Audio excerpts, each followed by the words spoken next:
Did you leave a feedback by mistake or change your mind? Don't worry. Let's go through how to delete or revise feedback on eBay. Let's dive right in.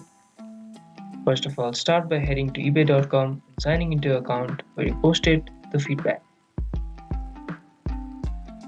Hover over your name just above the eBay logo and click on Account.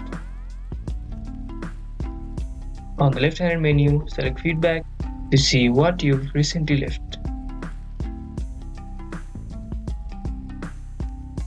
Now you can either open a new tab and visit ebay.com/ftbk/feedback revision.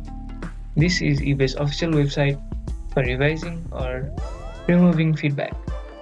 You can only revise feedback if the seller has requested it.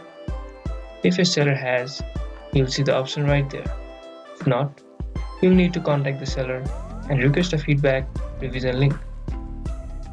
Choose whether you want to revise your comment, change the rating, or remove the feedback entirely. Once done, click Submit. And you're all set. That's how you delete or revise feedback on eBay in 2025. Like and subscribe if you found this video helpful. Thank you guys for watching. See you guys in the next video.